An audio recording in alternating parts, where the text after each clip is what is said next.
Number 1. About a year ago, I was trying to buy an iPhone 5. I found a guy on Craigslist who was offering his for $200. He claimed it was in perfect condition and said he wanted to upgrade to the 5C. I didn't really know much about how to properly test a phone to make sure everything worked, so I brought my younger brother along. He knew way more than I did.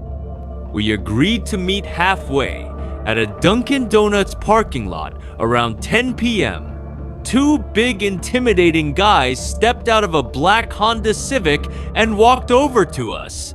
One of them pulled out the phone and showed it to mate. Looked flawless, not a single scratch. My brother took out my SIM card, put it into the new phone, ran a few tests, and told me everything seemed fine. Then the guy said he wanted $250, even though his ad clearly said $200. I lied and told him I only had $200 on me. He didn't look happy about that. Truth is, I did bring $250, but I didn't want to pay more than his listed price. I figured this might have been his way of keeping people from negotiating it down. I handed over the $200 and both of them got back in their car. We returned to my car and I spent a few minutes testing the phone. More called my girlfriend, played around with the settings. My brother pointed out that the guys hadn't left yet either, but I didn't think much of it. I started the car and drove off. That's when my brother noted something that set off alarms. The Honda Civic started moving right after us. I didn't think it was that odd at first. I turned onto the turnpike and kept driving. We eventually hit a red light, and I saw the same black Civic pull up behind us in the rearview mirror.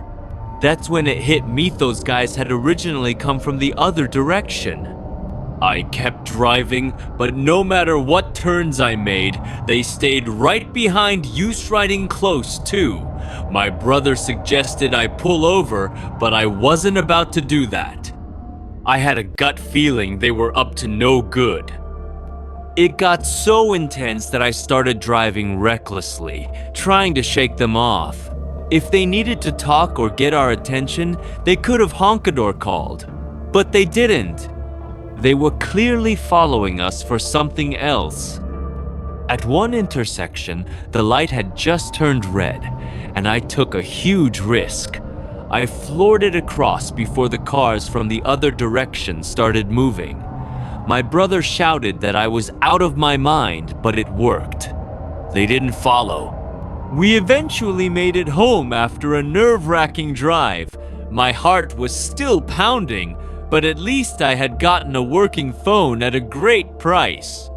Later that night, I was messing around with the phone, setting it up before heading to bed. Everyone else, my parents and brother, was already asleep.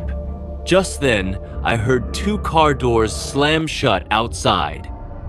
I looked out the window and my heart nearly stopped. The black Honda Civic was parked across the street. I could only assume those two guys were already halfway up to our front door. I rushed to wake up my dad and quickly explained everything. He grabbed a baseball bat and waited behind the front door, crouched and ready. Then came a loud knock. My dad yelled at them to leave. One of the men responded, saying he had a gun and that he'd shoot the lock off if we didn't open up. My dad told me to call Joe, our neighbor 2 doors down. He's a cop. I called him immediately, and he said he'd be right there and told us to stay hidden. This next part still chills me to my core. I heard the muffled pop of a silenced gunshot. I looked over and saw a bullet hole in the door just inches from my dad's head. He bolted away from the door, and we all stayed quiet. Then, we heard Joe shouting from outside, ordering them to drop their weapons. My dad ran out to help. The two guys lowered their guns, and Joe arrested them both on the spot. That night was easily the most terrifying of my life, but honestly, it was also the most relieved I've ever felt. Number 2. I was trying to buy a used car for my son's 18th birthday. I looked all over the usual sites, cars.com, eBay Motors, but the prices were ridiculous, as expected. Craigslist seemed like the only place I could find a real bargain. About a week into my search, I came across a 2003 Toyota Camry with only 67,000 miles, no reported accidents, no visible damage, and overall in great condition for just $3,500. For a car that reliable with mileage that low, it felt like a steal. The seller lived only about 10 miles from Menatbad for a quick look. I called him to set up a time. He sounded totally normal, said his name was Bob, and promised the car had 0 issues. I brought the full $3,500 in cash, although I was planning to try and negotiate a bit. I got to his property a little early. It was a small house on a sizable plot of land, mostly because it was a bit isolated from the nearest neighbors. The garage door was open, so I went to see if anyone was there, but it was empty aside from an unusually large number of car parts. The Camry was nowhere in sight. The only vehicle on the property was an old pickup truck. I went to the front door to double-check the address. It was correct. The doorbell was missing, so I knocked. I knocked for 5 solid minutes before deciding to just call him. As I did, I immediately heard a phone ringing inside the house. Now I was seriously confused. I clearly had the right place, and if he was home, why wasn't he answering? Curious and a bit uneasy, I peered through one of the windows. It was hard to see much, it was pretty dark inside, but I noticed a very old-fashioned dining room set. Then, something across the room caught my eye. There was someone standing at the back door, just silently staring out. I figured that must be Bob, so I knocked on the window. He didn't react at all, didn't flinch, didn't move. There wasn't any gate or fence around the backyard, just open space, so I decided to walk around the house. I couldn't understand why he was ignoring me. When I got to the back door, the truth hit me like a truck. That wasn't a person standing there. It was a taxidermied human body. I turned around and ran straight back to my car. As I started to drive off, I looked back one last time at the window I had peeked into earlier. The blinds were now shut, but 2 of them were slightly bent open. Someone was watching me. I floored it all the way home. My mind still reels thinking about what that situation even was. The car parts, the missing Camry, the stuffed body. It's clear now that nobody was ever planning to sell me anything. That man, whoever he was, had something much darker in mind. And the scariest part? I was probably this close to ending up as another lifeless figure, frozen in place, staring out that back door. Number 3.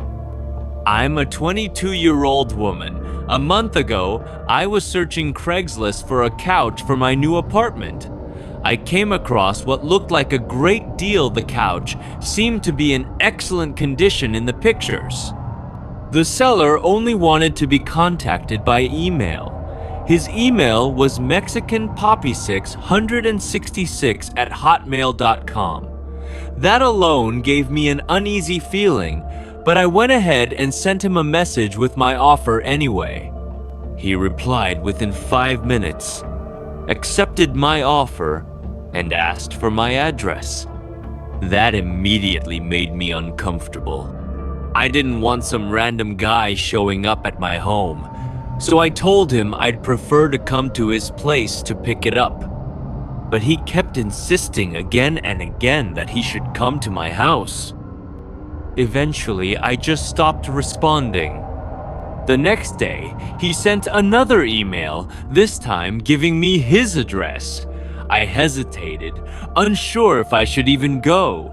The whole thing seemed sketchy, but it was such a good deal, and he lived nearby. So I gave in and drove over.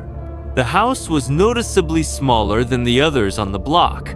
When I rang the bell, a middle-aged man in a baseball cap answered.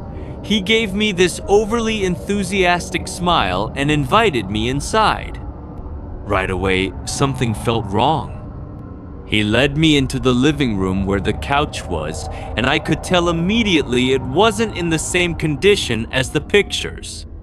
There were scuffs and little tears, definitely not great shape. I mentioned it to him, and he just smiled and offered to lower the price. I told him I wasn't interested. That's when things got creepy. As I headed for the door, he put his hand on my shoulder and said he'd give it to me for free if I was willing to give something to him in return. Disgusted, I pulled away, didn't say a word, got in my car, and took off. But that wasn't the end. That same night, while I was in bed watching TV, I thought I heard someone walking up my porch steps. I muted the volume and could clearly hear someone fiddling with the front doorknob. I jumped out of bed and tiptoed to the door, looking through the peephole.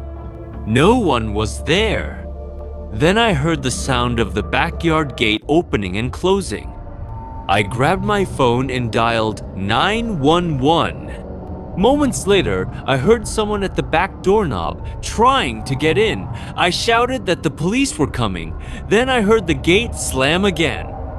They were gone. It's been a month and nothing's happened since, but I still can't sleep at night. I'm almost certain it was that man. He must have followed me home. There's no way that was just coincidence. I've decided I won't be using Craigslist anymore, and I'm still trying to find a different apartment.